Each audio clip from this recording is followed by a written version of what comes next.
أكبر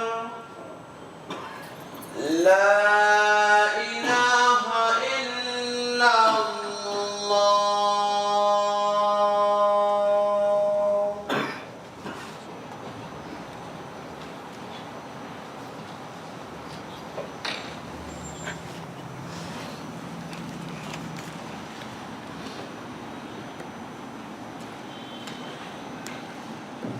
السلام عليكم ورحمة الله وبركاته.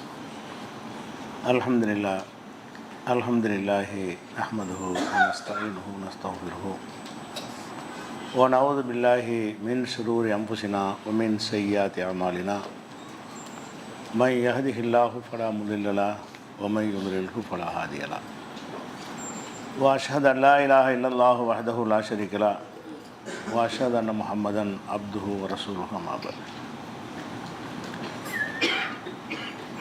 அன்பிற்குரிய சகோதர சகோதரிகளே,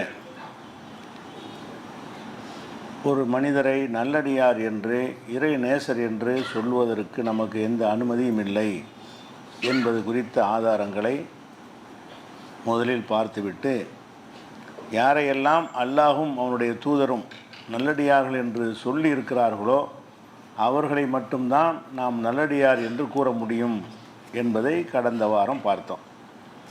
அதில் நபிமார்கள், நபிகள் நாயகம் ஸல்லல்லாஹு அலைஹி வஸல்லத்துடைய மனைவிமார்கள், பத்ர் போராளிகள், அந்த பையத் ரில்வான் என்ற உடன்படிக்கையில் சம்பந்தப்பட்டவர்கள், இவங்களெல்லாம் சொர்க்கவாசிகள் என்று நபிகள் நாயகம் ஸல்லல்லாஹு அலைஹி வஸல்லம் அவர்கள் ஒரு பொதுவாக நபரை குறிப்பிட்டு இல்லாமல் ஒரு பொதுவான கேட்டகரியில் சொல்லியிருக்கிறார்கள்.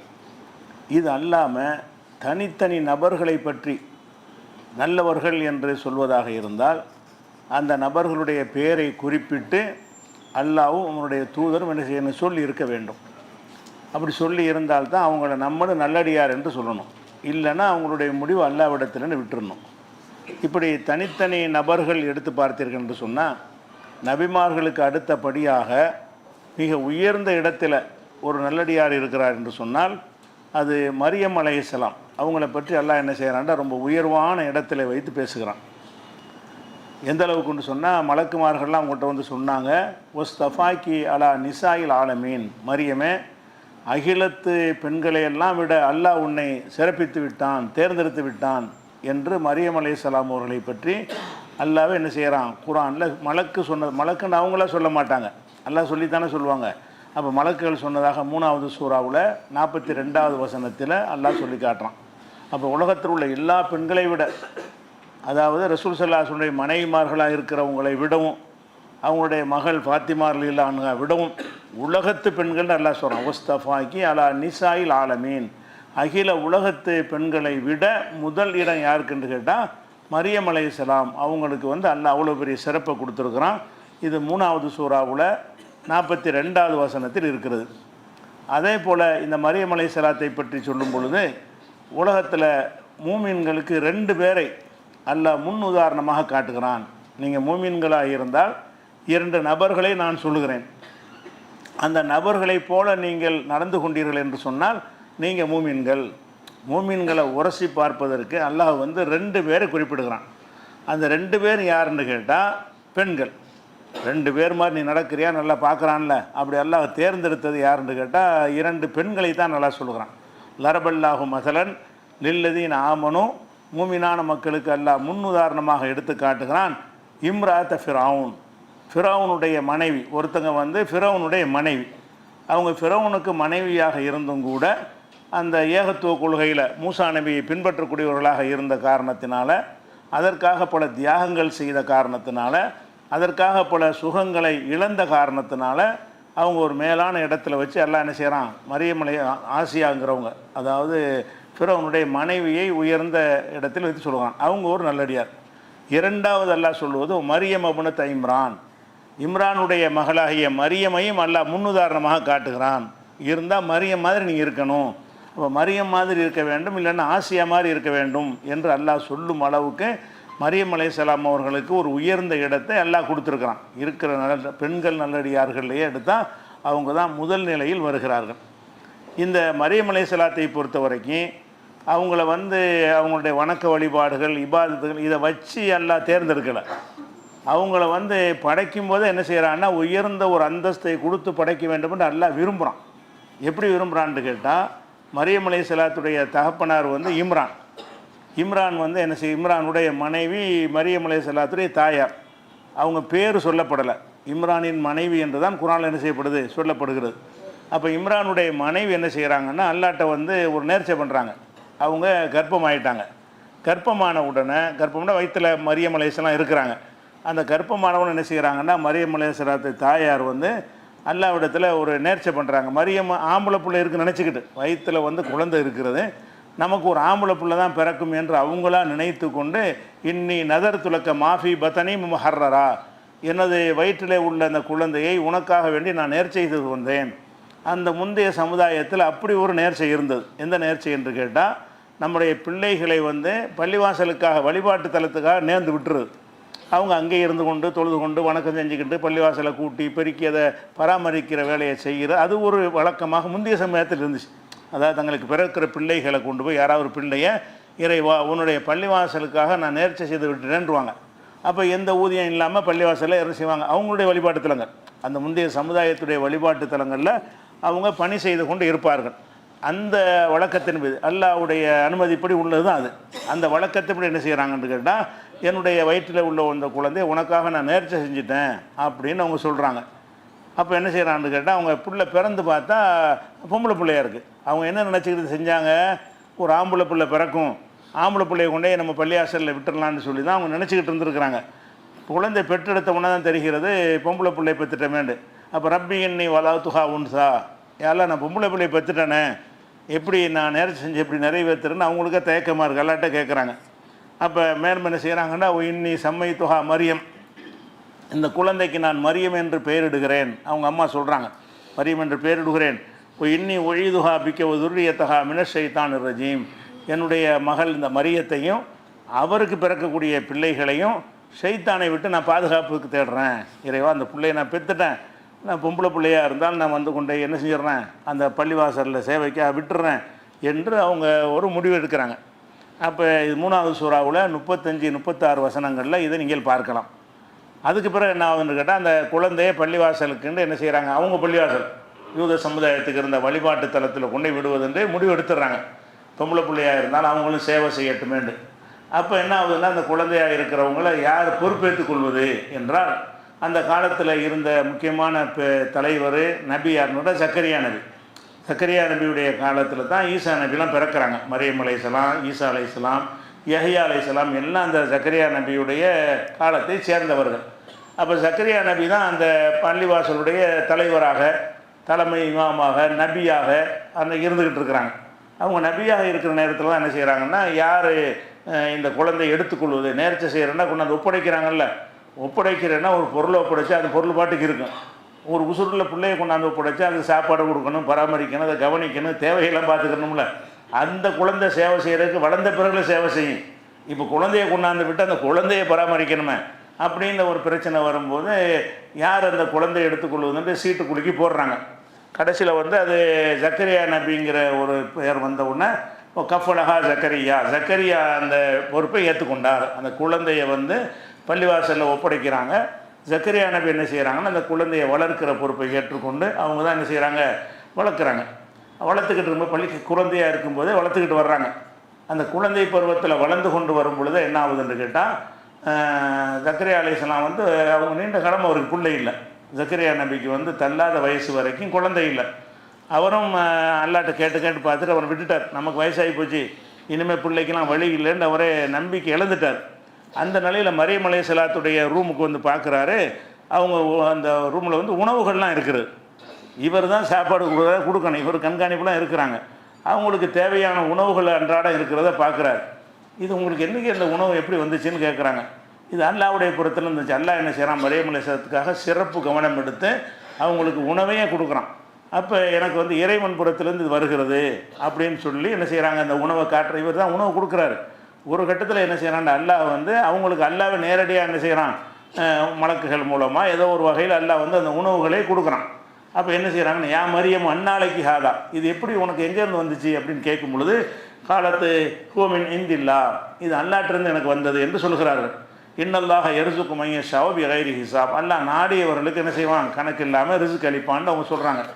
இதை சொன்ன உடனே தான் அவருக்கு என்ன செய்யுதுன்னா, அப்போ நம்ம வந்து நம்ப முடியாத விஷயத்தை கூட அல்லாட்ட கேட்கலாம் போல இருக்க.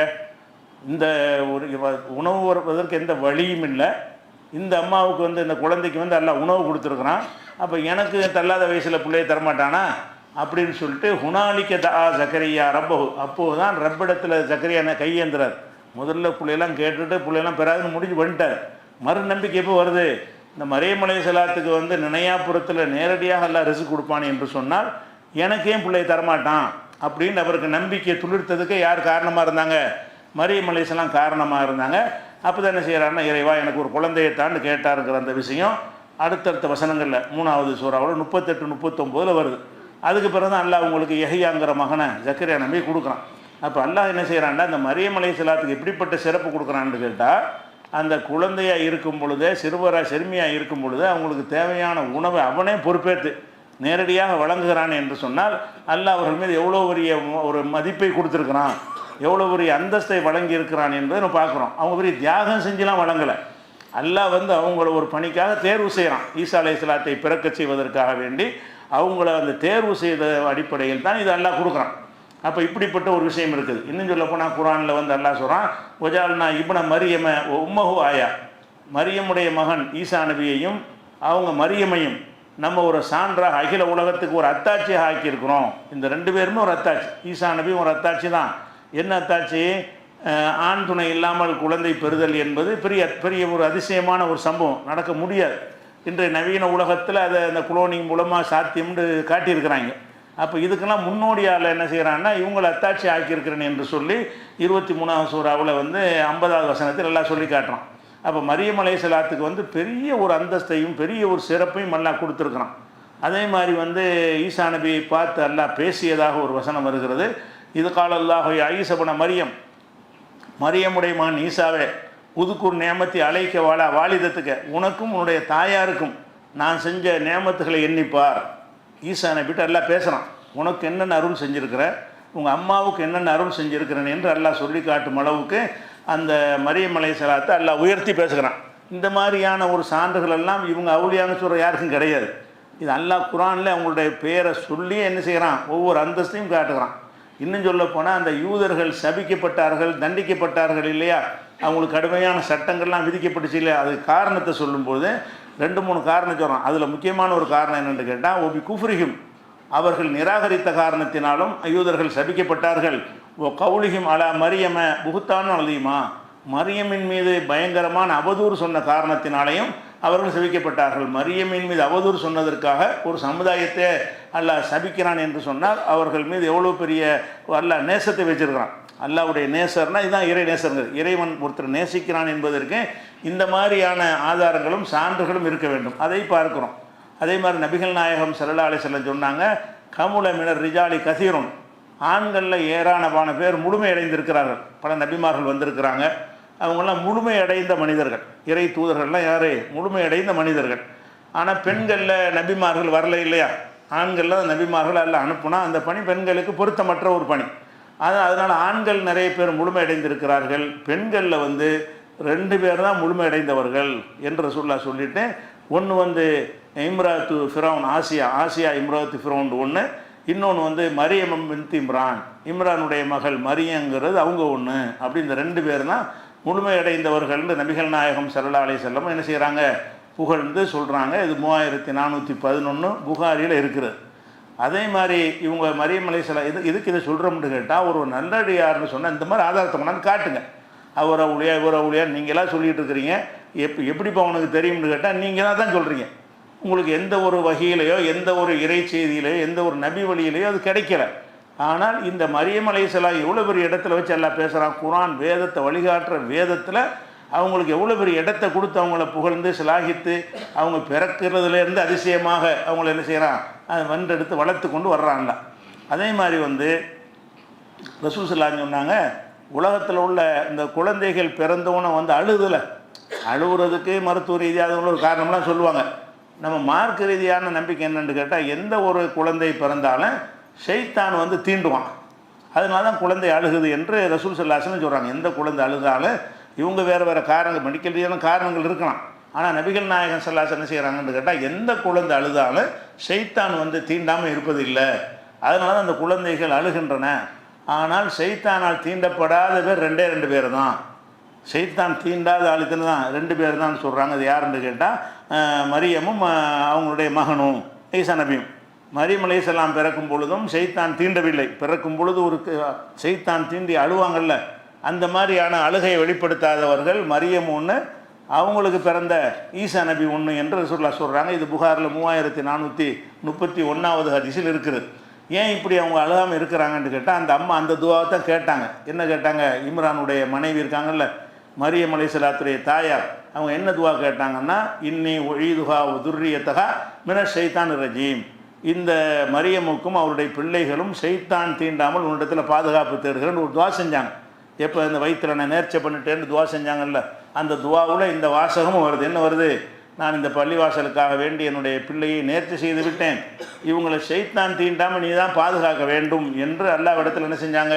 அவங்க துவா செஞ்சாங்க. அதெல்லாம் ஏற்றுக்கிட்டாங்கிறத இந்த ஹதீஸ்லேருந்து தொடங்குது. அந்த துவாவில் ஏற்றுக்கொண்ட காரணத்தினால தான் ஷைத்தான் இந்த பிறக்கும்போது கூட தீண்டாமல் என்ன செய்கிறான்? அல்லாஹ் வந்து அவங்கள காப்பாற்றுறான் என்கிறது வந்து இந்த செய்தி வந்து புகாரியில் 3431வது ஹதீஸில் இருக்கிறது.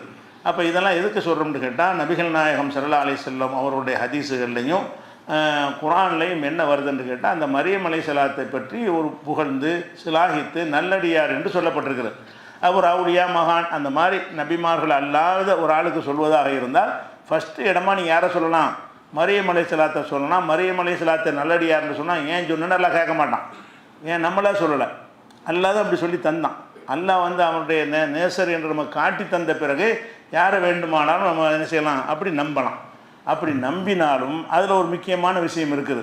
மரியம் அலைஹிஸ்ஸலாத்தை பொறுத்த வரைக்கும் அவங்க ஒரு அதிசயமான ஒரு நிகழ்ச்சியை உலகத்துக்கு நிகழ்த்தி காட்டியிருக்கிறாங்க. அவங்க மூலமாக அல்லாஹ் நிகழ்த்தி இருக்கிறான்.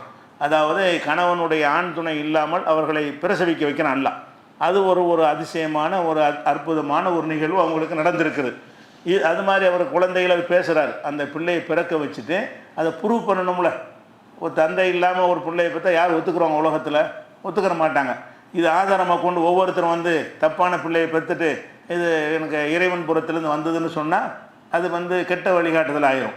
அதுக்காக எல்லாம் என்ன செய்கிறான்னு கேட்டால், இதை நிரூபிக்கிறதுக்காக வேண்டி மக்கள்லாம் கேட்குறாங்க, மரியமே இது என்ன இது, நீ இந்த மாதிரி ஒரு காரியத்தை பண்ணிட்டியே, ஏன்னா கல்யாணம் ஆகலை, பிள்ளை பெற்றுடுறாங்க, அப்போ என்ன செஞ்சிட்டியேன்னு என்ன செய்கிறாங்க கேட்கும் பொழுது, அப்போ அவங்க ஒன்றும் பேச மாட்டாங்க. இந்த அஷாரத்து இலை அந்த குழந்தைகிட்ட கேளுங்கன்றுவாங்க.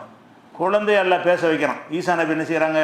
காலை இன்னி அப்துல்லா, நான் அல்லாஹ்வுடைய அடிமை, ஆத்தானில் கிதாபெல்லாம் எனக்கு வேதத்தை கொடுத்துருக்குறான்ட்டு பிறந்த உடனே ஈசா நபி என்ன செய்கிறாங்க? பேசுகிறாங்க. அப்போ பிறந்த உடனே பேசுவாங்கன்னு சொன்னால் அப்போ என்னமாச்சு? இது இறைவன் புறத்திலிருந்து கொடுக்கப்பட்டது தானே தவிர இது ஒரு தப்பான ஒரு வழியில் வந்தது இல்லைங்கிறது ப்ரூஃப் ஆகுது. இன்றைக்கி யாராவது ஈசா நபியை மரியம்மை ஆதாரம் காட்டிக்கிட்டு நாங்கள் வந்து தகப்பன் எல்லாம் புள்ளை பெற்றுட்டோம்னு சொன்னால் பிள்ளையை பேச சொல்லு. அதுக்கு ஆதாரம் காட்டினாங்கல்ல, நான் தான் அல்லாஹ்வுடைய அடியார்னு. அப்போ அந்த டவுட்டை நீக்கிற விதமாக எல்லாம் என்ன செய்கிறான்? அவ்வளோ பெரிய ஒரு அந்தஸ்தை அவங்களுக்கு கொடுக்குறான். மரியம் அலைஹிஸ்ஸலாம் அவர்களுக்கு அப்படியான ஒரு தகுதியை கொடுத்துருக்கான். இப்படி கொடுத்த காரணத்தினால தான் என்ன செய்கிறாங்கன்னு கேட்டால், ஒரு சமுதாயத்தினர் அவங்கள கடவுளாக்குனாங்க. ஒரு சமுதாயத்தினர் ஈசா நபியையும் கடவுளாக்கிட்டாங்க. ஈசா நபியுடைய தாயாரை நினைஞ்சிட்டாங்க கடவுளாக ஆக்கி சிலை வடிவத்திலையும் சிலை இல்லாத வடிவத்திலையும் கடவுளாக்கி வழிபடுறாங்க. ஆனால் கடவுள்னு வழிபடுவதற்கு காரணம் என்னவாக இருந்துச்சுன்னு சொன்னால், 2 பேருமே ஒரு அதிசயமான முறையில், ஈசா நபியும் அதிசயமாக பிறங்குறாரு, இவங்க அதிசயமாக பெற்றெடுக்கிறாங்க. அது சின்ன வயசுலேருந்து அல்லாஹ்வுடைய பள்ளிக்கு நேர்ச்சி செய்யப்பட்டு ஜக்கரியா நபியுடைய மேற்பார்வையில் வளர்ந்து முக்கியத்துவம் வாய்ந்த ஒரு பெண்ணாக இருந்த காரணத்தினால அன்றைய சமுதாய மக்கள் வந்து உயர்ந்த இடத்துல மதித்து கடைசியில் கொண்டு போய் கடவுளில் ஒன்று ஆக்கிட்டாங்க. இவங்க ஒரு கடவுள், அவங்க ஒரு கடவுள் என்று அந்த மக்கள் சொல்கிற அளவுக்கு ஆகிட்டாங்க. அப்போ கடவுள்னு சொல்வதற்கு என்ன காரணம் இருந்ததுன்னா, சில அதிசயங்கள் தான் காரணமாக இருந்துச்சு. என்ன அதிசயம்? தந்தை இல்லாமல் பெற்றெடுத்தது ஒரு அதிசயம் தானே. உணவு கிடைக்காத காலத்தில் உணவுகள் வீட்டில் வந்து ரூமில் வந்து இருக்கிறதுங்கிற ஒரு அதிசயம் தானே. உணவுன்னு சொன்னால் ஒரு மனிதன் உழைத்து பெற்று தான் கொண்டாந்து கொடுக்க முடியும். மனிதர்களால் இல்லாமல் நேரடியாக அல்லாவே அந்த உணவை கொண்டாந்து கொடுக்குறான் என்று சொன்னால் அப்படி யாருக்கும் தரமாட்டான். நமக்கு ரிஸ்க்கு தருவதாக இருந்தால் கூட அவன் ஒரு காரணத்தை செய்வான், யாராவது கொண்டாந்து நமக்கு தருவாங்க. ஏதோ ஒரு வழியில் தான் கிடைக்குமே தவிர அவனே நேரடி பொறுப்பேற்று உணவு கொடுத்தல் என்பது யாருக்கும் தர்றதில்லை. இவங்களும் கொடுத்தான் மரியம் அலைஹிஸ்ஸலாத்துக்கு. அதெல்லாம் இருக்கிறதுனால என்ன செய்கிறாங்கன்னா இவரை கடவுள் தன்மைகளை கொண்டே நிப்பாட்டி விட்டாங்க. அதுதான் இன்றைக்கும் காரணமாக இருக்கிறது. இன்றைக்கி என்ன காரணம்? இந்த தர்கா வழிபாடு, பெரியார் வழிபாடெல்லாம் என்ன காரணம்னு கேட்டால் அவங்க அந்த காரணம் வழங்குடுச்சு, இந்த காரணம் வழங்குடுச்சுன்னு கதைகள் அத்தனையும் பொய். ஆனால் பொய்யாக என்ன செய்கிறாங்கன்னா அற்புதம் செய்தார்கள் என்று சொல்லி அந்த அற்புதம் செய்த காரணத்தினால் அவர்கள் இறைத்தன்மை இருக்கிறது, அவங்கள்ட்ட நாங்கள் துவா செய்யலாம், அவங்க எங்களை அல்லாஹ்விடத்தில் கொண்டு நெருக்கி வைப்பார்கள் என்றெல்லாம் நம்புகிறார்கள்ல. இந்த மாதிரி நம்பிக்கைக்கு மறுநடியாக நல்லடியார் என்றும் அல்லாஹ் சொல்கிறான். நல்லடியார்னு அதுக்கு ஒரு எல்லை இருக்குது. நல்லடியார்னு சொல்லிட்டு அவர் அல்லாஹ் வைக்கப்படாத.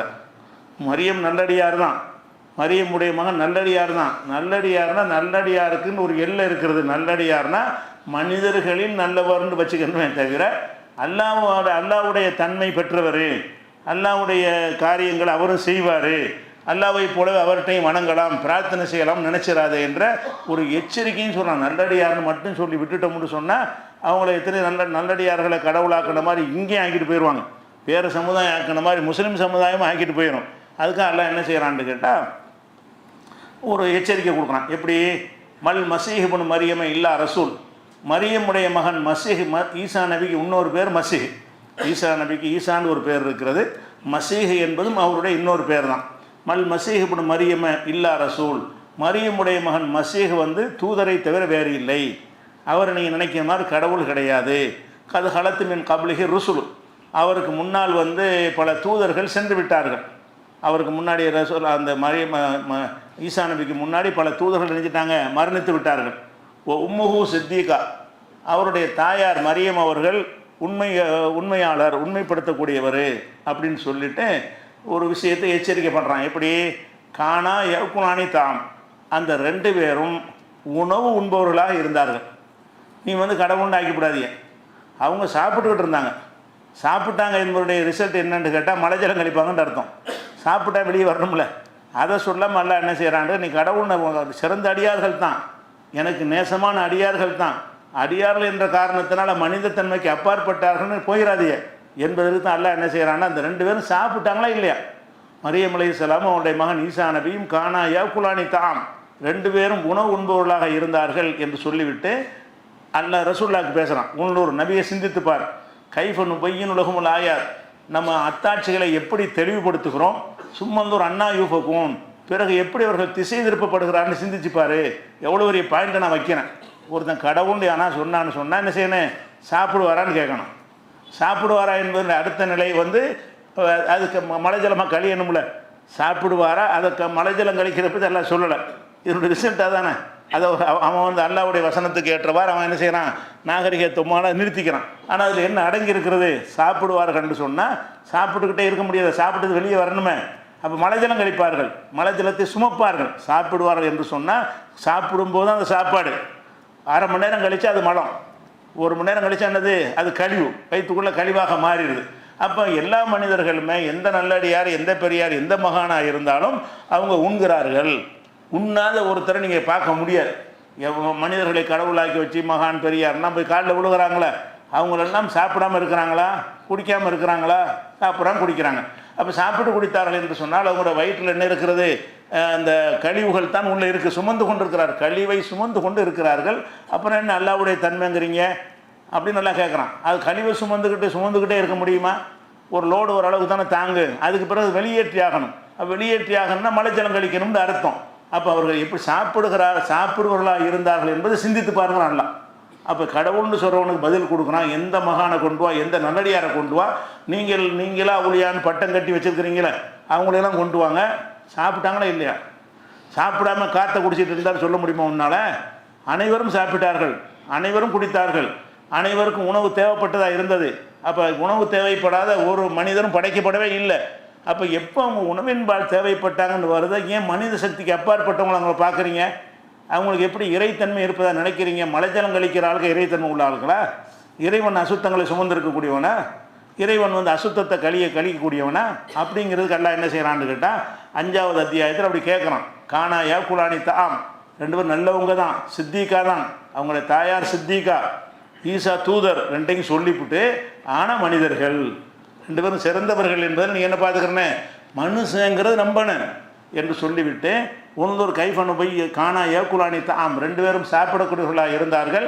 உனதொரு கைஃபனு பையின் உலகமுல் ஆயார், அத்தாட்சிகளை சான்றுகளை எப்படி நான் தெளிவுபடுத்துகிறேன் பார்த்தியா, எப்படி ஒரு பாயிண்ட்டை கேட்குறேன் பார்த்தியா, நல்லாவே என்ன செய்கிறான், பெருமையாக சொல்கிறான், எப்படி பாயிண்ட் எடுத்து போட்டேன் அப்படின்னு நல்லா சொல்கிறான்.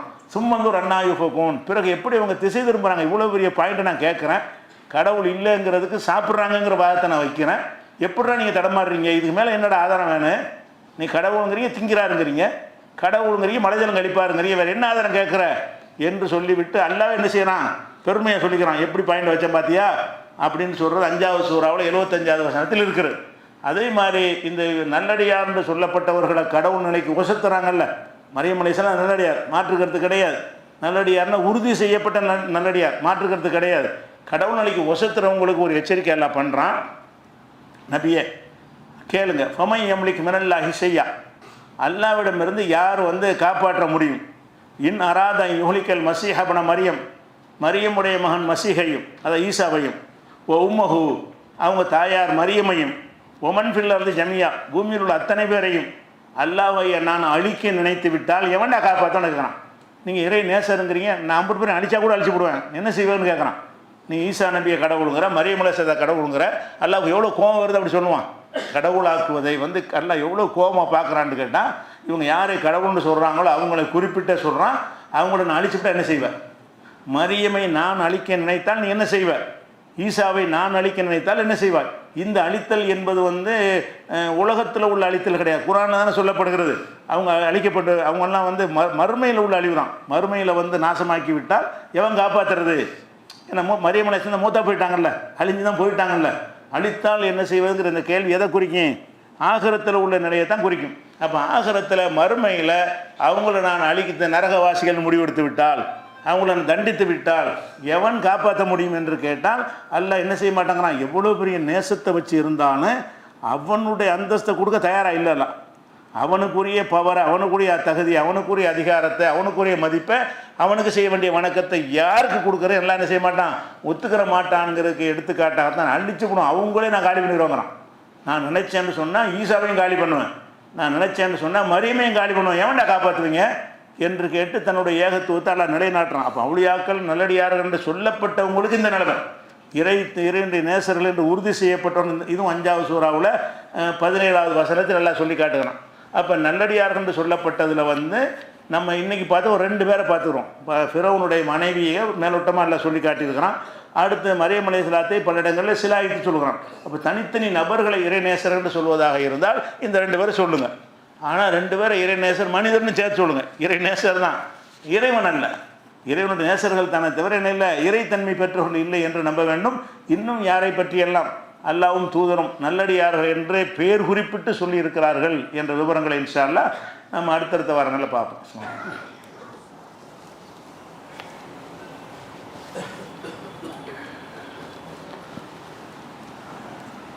அன்பிற்குரிய சகோதர சகோதரிகளை, கேரளா ஸ்டோரிங்கிற பேரில் ஒரு சினிமா எடுத்தாங்க. அது முழுக்க முழுக்க கேரளத்தில் பெண்களை கொண்டு போய் முஸ்லீம்கள் மதம் மாற்றி அந்த மாதிரி என்ன செய்யறாங்க, வறுமையை பயன்படுத்தி அவங்கள தப்பான வழிக்கு தீவிரவாதத்துக்கு பயன்படுத்துகிறாங்கங்கிற ஒரு கருத்தை விதைக்கிற விதமாக கேரளா ஸ்டோரின்னு ஒரு படம் அது தமிழகத்திலலாம் தடை செய்யப்பட்டு உங்களுக்கு தெரியும். பல மாநிலங்களில் மேற்கு வங்கத்தில் அதை தடை செஞ்சாங்க, செயல்பட விடாமல். அப்படிப்பட்ட ஒரு சினிமா படம். அது நோக்கம் என்னென்னு கேட்டால், முஸ்லீம்கள் மீது வெறுப்பை விதைக்கிறது. முஸ்லீம்கள்கிட்ட பழகிறாதீங்க, முஸ்லீம்கள்ட்ட நெருங்கிறாதீங்க, அவங்கள்ட்ட பழகுனீங்கன்னா அவங்கள மதம் மாற்றி போடுவாங்க, உங்களை இஸ்லாத்தை கொண்டு போயிடுவாங்க என்ற கருத்தை விதைக்கிறதுக்காக வேண்டி ஒரு நோக்கத்தோடு எடுக்கப்பட்ட ஒரு கேடுகட்ட, உலகத்தில் இப்படி ஒரு சினிமா எடுக்கப்பட்டிருக்காதுன்னு சொல்லி மேலை நாட்டவர்கள்லாம் அது கேவலமாக விமர்சித்த ஒரு திரைப்படம் அந்த கேரளா ஸ்டோரிங்கிறது. அந்த சினிமாவை இந்த எலெக்ஷன் வரக்கூடிய நெருங்கி வர்ற இந்த நேரத்தில் தூர்தர்ஷன்கிற தொலைக்காட்சியில் ஒளிபரப்பு போகிறான், அறிவிப்பு செஞ்சுருக்கான். தூர்தர்ஷனுங்கிறது அரசுக்கு சொந்தமானது, அரசாங்கத்துக்கு, மத்திய அரசாங்கத்துக்கு சொந்தமானது. இது தேர்தல் ஆதாயத்துக்கு தான் இதை போடுறான். இதன் மூலம் என்ன செய்வது, அந்த வெறுப்பை விதைச்சி, முஸ்லீம் வெறுப்பை விதைச்சி, நாங்கள் தான் எந்த பாதுகாவலர்னு சொல்லி ஓட்டு அறுவடை செய்வதற்காக வேண்டி தூர்தர்ஷனில் என்ன செய்கிறான், தியேட்டர்லேயே ஒளிபரப்பு இருக்க தடை செய்யப்பட்ட பல இடங்களில் தடை செய்யப்பட்ட ஒரு கேவலமான ஒரு படத்தை தூர்தர்ஷனில் டிடி என்று சொல்கிறாங்களா, டிடி நேஷனல், அந்த தூர்தர்ஷன் நேஷனல் சேனலில் ஒளிபரப்புவதாக அறிவித்திருக்கிறான். இதை கேரள முதல்வர் கடுமையாக அணிஞ்சிருக்காரு, கண்டிச்சிருக்கிறார். இங்கே அமைதியாக வாழக்கூடிய இந்த கேரள மக்கள் மத்தியில் பிளவை ஏற்படுத்தக்கூடிய இந்த படத்தை வந்து தூர்தர்ஷன் வெளியிடக்கூடாது என்று மத்திய அரசாங்கத்துக்கும் தேர்தல் ஆணையம் தான் தெரியுமே, தேர்தல் ஆணையம் இதெல்லாம் தடுக்கணும். உடனே இந்த நேரத்தில் ஒரு சின்ன விளம்பரம் வந்தாலும் கூட தேர்தல் ஆணையம் தலையிட்டு தடுக்கிறது. இந்த விளம்பரத்தில் தேர்தல் பிரச்சாரம் தெரிகிறது அப்படின்னு சொல்லிட்டு விளம்பரங்களுக்கெல்லாம் கட்டுப்பாடு விதிக்கிற தேர்தல் ஆணையம் அப்பட்டமாக 2 சமுதாய பிரச்சனையை பற்றி பேசுகிறது. ஒரு சமுதாயத்தின் மீது வெறுப்பை இந்த படம் விதைக்கிறது. அது சென்சார் போர்டில் நீ அனுமதி வாங்கி இருந்தாலும் இது வந்து இந்த நேரத்தில் வந்து தேர்தலுக்கு பயன்படும் என்று சொல்லி தேர்தல் கமிஷன் தடுக்கணுமா இல்லையா? இந்த படத்தை ஒளிபரப்பக்கூடாது, தேர்தல் கருத்து கணிப்பு போடக்கூடாதுங்கிற. கருத்து கணிப்பு போட்டால் என்னது? அது பெரிய பாரதூரம் கிடையாது. 17ஆம் தேதிக்கு பிறகு என்ன செய்யக்கூடாது? எந்த ஒரு கருத்து கணிப்பும் வெளியிடக்கூடாது. 17க்கு இங்கே உள்ள தேர்தல் 19க்கு நடக்குதா, 17ஆம் தேதிக்கு பிறகு எந்த ஒரு கருத்து கணிப்பும் செய்யக்கூடாதுன்னா உனக்கு கவனமாக செய்யக்கூடிய தேர்தல் கமிஷன் இதை கண்டுக்கிறாமல் இருக்குது. கேரள முதல்வர் கடுமையாக கண்டிச்சிருக்கிறார், கேரள மக்கள் மத்தியில் வெறுப்பு விதைக்கிறீங்கன்னு. அப்போ பாரபட்சமாக தான் இவங்க நடக்கிறாங்க என்பதற்கு இன்னொரு பெரிய சான்றாக மக்கள் மத்தியில் வெறுப்பையும் கசப்பையும் ஊட்டி அது அரசியல் ஆதாயம் நினைக்கிறாள் என்பதற்கு இது ஒரு சான்றாக இருக்குது. ஒரு தகவலுக்காக சொல்லிக்கிறோம். அஸ்ஸலாமு அலைக்கும்.